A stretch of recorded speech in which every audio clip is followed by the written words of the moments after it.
one character is being a certain way with somebody else, and like as the viewer we can see the backstory that they're having like a horrible day, they got like all this stuff happened, or they were abused, and then they're rude and mean to other people, but you at that moment can be like, oh, it's not personal, right? How they're showing up for that person, it's not personal. But we really want to share how personal development has changed our lives. Hi everyone, welcome to On Tomorrow. I'm your host, Maribel Serrano. And I'm your host, Veronica Estrada. Today's episode is called Relationships Are Not Personal. I think about the times that a partner didn't change for me, and I made that mean that I wasn't good enough or that something was wrong with me. Has that ever happened to you? Absolutely. Yeah. In the episode, we're going to talk about how other people's behavior towards us and their actions have us feel like something's wrong with us if they're not changing. And this can apply to any relationship, not just romantic. Right, exactly. We were just talking about a little tiff that was going on with a landlord. We talk about how this happens in our familial relationships with perhaps how our siblings, parents, or other family members treat us, and how it could hurt our feelings really on a deep level and make us feel like something's wrong with us. But really, how people treat us has nothing to do with us. It has everything to do with them.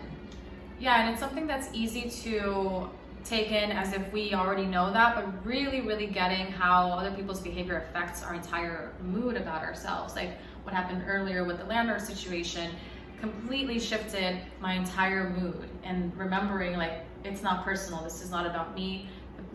The other person, whoever they are and how they're related to you, they are who they are, and that behavior that they're having with you is the behavior that they would have with anyone else in the same situation. Correct.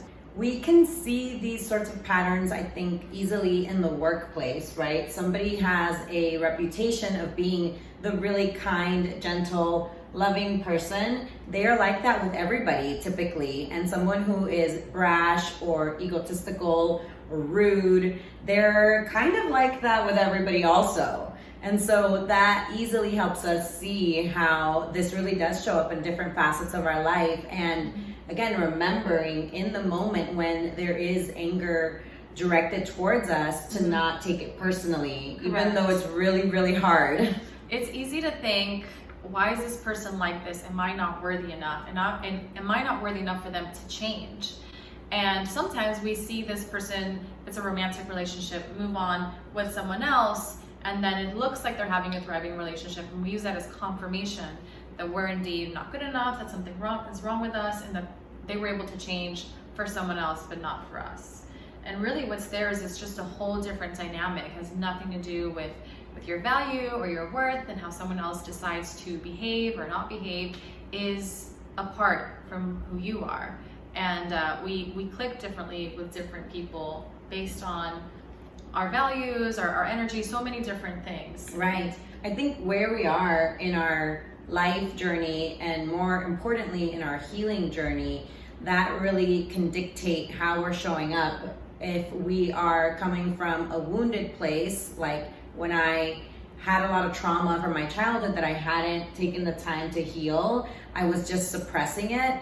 I showed up very differently in my romantic relationship than I would now. Now that I have done so much work in healing that trauma and releasing it on all levels, mental, physical, spiritual levels, I'm a different person, and it doesn't say anything about my previous partner. It's about me again and how far I've come.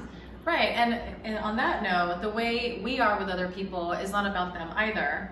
It's about who we're being, because we're like that with everyone if we really pay attention to our behavior. Right. And sometimes it's easy to blame the other person. Like if they were differently, I would treat them differently. Right, but right. Really, we need to check ourselves sometimes too and realize that it's not about other people, it's about how we're choosing to treat them. Exactly. And something that I study a lot in Stoic philosophy is that we can only control what we can control, and that's really ourselves and our reactions to situations. There's so much that's out of our control, and you know, if you're a viewer, this is a theme that we talk about often. There's so much that can affect our day, our plans, and we think that we have control, but we really don't. And what we do have control over is how we decide to show up, the type of person that we choose to be. If we're going to respond with anger, are we going to respond in kind, or are we going to show up with compassion and with gratitude and with patience and understanding, right? We see the same concept reflected in media and movies when there is a villain. For example, Wizard of Oz, there's the Wicked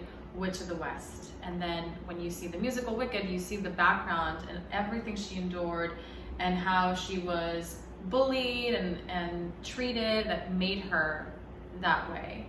And you were also mentioning TV shows, sometimes we follow the protagonist or whoever it is, and we get to see the backstory, what's actually happening Right. with them. The antagonist, right? When you Yeah. can see how they show up in current day where they're evil, and then you learn a little bit more about their background, Mhm. and you see, oh my God, this person grew up in an abusive space, or they grew up in a lab, they were treated like a science experiment. Yeah. And of course, how, again, are you gonna repeat a behavior that you've never seen? So It's very evident when we look for it, even in Maleficent. Like her backstory is about how she was this wonderful person and she was injured, and suddenly her worldview changed and now she's the villain. So our anecdote for you is to, as practice, to in your personal life, then remember that when people treat you a certain way, it's not personal. The homework that you have is to look for that in media, look for it in TV and movies and in other relationships that you're in at work or anything, and it'll become a lot easier Yes. to almost deflect any negativity that comes your way, and remember that it's not personal. Practice, it gets better. With the situation that happened earlier today with my landlord and I've had several happen in the past few weeks. And as I practice, it's not personal, and remember, it's not about me, even though immediately, of course, we're gonna have those emotions and that body reaction, Right, and because like the sometimes energy. they do feel, it is sometimes a personal attack how they come at you, Correct. but deflecting that and remembering Yeah. that you're not in control of how they're showing up. You're just in control of yourself. And you'll still have the reaction, but it will last much less.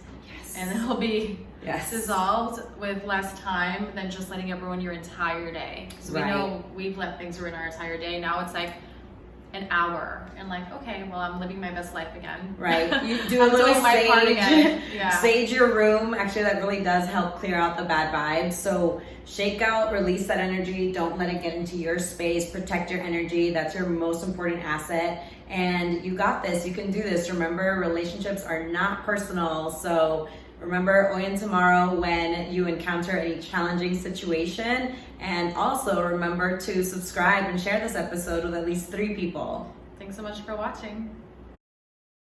There was something else that was like, that fell through the cracks of my brain. I totally just made up that saying. Fell through the cracks of my brain.